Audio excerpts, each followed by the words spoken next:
Hey guys, and welcome back to World War II Solitaire board game channel. Ooh, do I have a surprise for you guys? Well, you have most likely read the title of the video, so you most likely know already what this is. The Hunters expansion pack number 1. And I was lucky enough to have the designer himself send me this expansion pack. And as you know, The Hunters is one of my favorite games. It is really an excellent solitaire game, and the designer contacted me and said, well, are you interested in this expansion? And I said, yes, I am indeed. And I even asked him to do me a little favor, and he actually signed the U-boat mats for this expansion. Anyway, we're gonna go through all of these parts of the expansion. Just beforehand, I want to give you a heads up.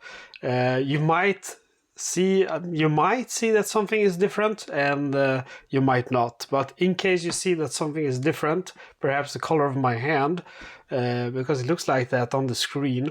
But what actually happened was that today I was out walking with my dogs, and I was replying to a text message, and Joseph, one of my dogs, he pulled on the leash. So I dropped my phone, and the phone broke.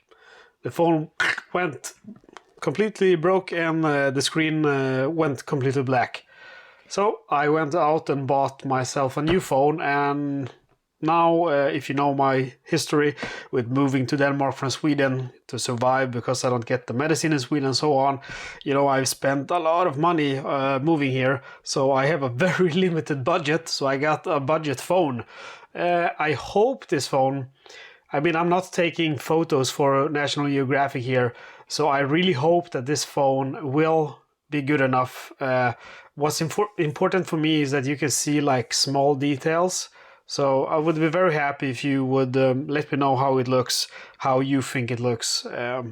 Because when you play war games, you know, you want to have a clear picture, especially if you're looking because you want to learn how to play a game. Anyway, enough of that. We're going to go ahead and dive into this expansion pack. So this is officially it's an expansion for the Hunters, but you could use it with just the Hunted instead. However, I would actually recommend that you use it for both, and we're gonna get into that in a bit.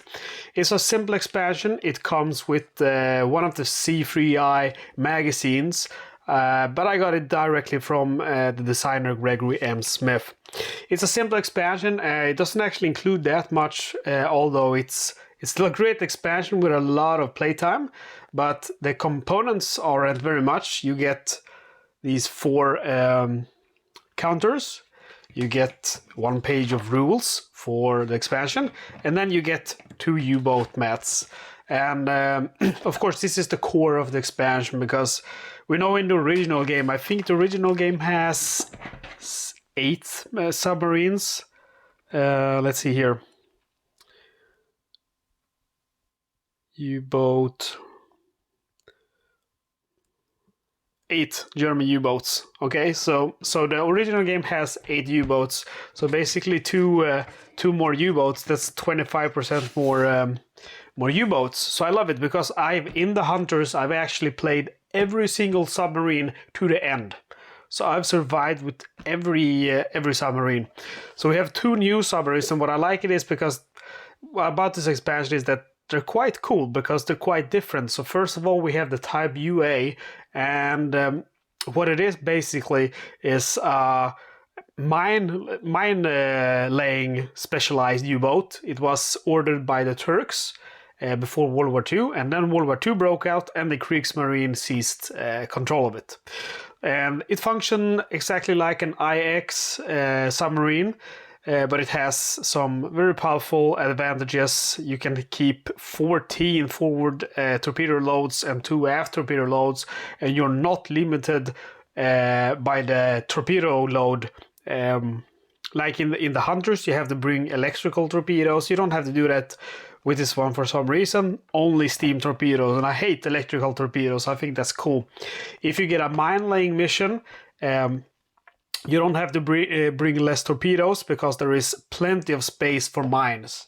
And this U-boat, the type UA, was used in World War II, was used in the beginning of the Norwegian invasion, and it survived until the end of the war. It was scuttled, I believe, in Kiel. And we have Norway, British Isles, Atlantic, North America, Brazilian coast, West African coast, and Spanish coast. And you have a really long patrol period, so you have a really big chance of scoring really big with this U-boat. Man, I think my arms look weird on this camera. They look like super brown. Maybe it's just on the screen of the phone, but anyway, I didn't get a tan. So I mentioned that this could actually be used with the hunted, and there is a reason for that. We can see here there are a few things here that you're not going to be able to use if you don't have the hunted. For example, we have the Schnorkel and the Naxos, and that's actually not part of the hunters, so that's defensive equipment that we can't effectively use. But that doesn't really matter because we can see the date here is 2 of 1944. And then it's 12 of 43, so I mean we don't get that far in the game anyway. And yes, then we have some other current base. We don't have that in the hunters either. But like I said, it's I think the perfect way to use it is to use both of these games. And I've actually reached out to GMT and asked them, would you be willing to send me the hunted? A review copy, and they said yes, we're gonna do that. So I'm hoping to do a playthrough with these two submarines in both hunters, and in case I survive, move on to the hunted. And then we have the second U-boat, and that is definitely the coolest one. It's called Type XI Cruiser. I think XI is Roman for 9, either 9 or 11. I think it's 9. So Type 9 Cruiser. And what's really cool about this is that it's limited for the tubes, the torpedo tubes, but it has an awesome power with deck guns. It has 2 deck guns, and they do 2 points of damage with 1 hit. And you have 2 of these, and they can fire 2 shots each, so they can fire a total of 4 shots for a total of 8 damage. And with this one, you can also attack. What are you called? I'm losing my words now. You can attack the escort ships, and you can sink them. And if you manage to sink them, you get a -1 on the escort detection chart, and you also get some tonnage for sinking the escort itself. You can also fire normal torpedoes, but you can see you're a little bit limited here to 4 forward torpedo tubes and then 4 reloads, and 2 aft tubes, 2 reloads. We can see here it's quite a lot of hull here. 1, 2, 3, 4, 5, 6, 7, 8, 9, 10 points of hull. And that's not that's a really cool thing, but that's not the coolest thing, because the coolest thing with this is actually that you get an airplane, an Arado 231. So one important note about this is that it's a hypothetical ship. It wasn't actually used, it was planned. And the idea with the ship was similar to the Japanese, that you would have a scout plane. So that's actually how that plane, you put the plane over here, I believe. And then you can choose whether you want to use it or not when you are in a mission box. And if you want to use it, if you don't encounter any enemy during the first roll, you get to roll again to see if you find something. But if you find an airplane, the airplane is shot down, you're also going to have a pilot who's going to take the place of over here, where you usually have the agents. So this ship has 2 really cool functions. First is the twin turret guns, deck guns, and then you have the airplane, scouting airplane with the pilot. I think that is just an awesome way to make, I mean, a small expansion with a really big impact. And then, like I said, of course, Gregory Smith is a hero to me, and he signed it. He said, "Good luck, Daniel." Gregory Smith, and I got the same on the Type UA. best wishes to you, Daniel. So I was actually playing this, you know, and I was getting really banged up by one of the escorts, and I just looked down there, best wishes to you, Daniel, and I just thought, yeah, Greg, I'm sure as hell gonna need it. Gonna need those best wishes.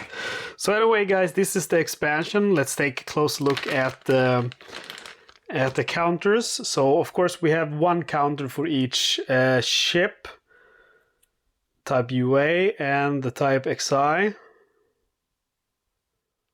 And we have our Radio 231 and our pilot. And you can see that our ships have one snorkel side and one without. And I'm not familiar with the snorkel because I haven't played the Hunter actually.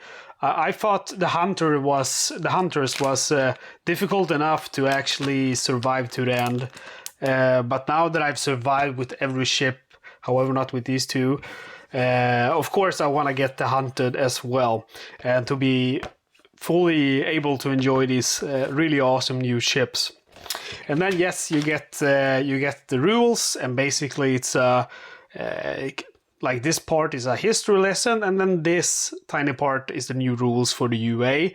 And then you have a long history lesson again about the cruiser, and then actually you can see all the way from here to here are the new rules regarding the cruiser. So we can see here, for example, with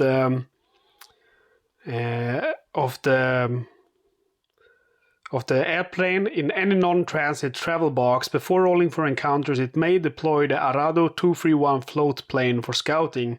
This allows the player a second encounter roll if the first roll resulted in no contact. However, any contact roll that results in an aircraft encounter results in the float plane automatically being lost.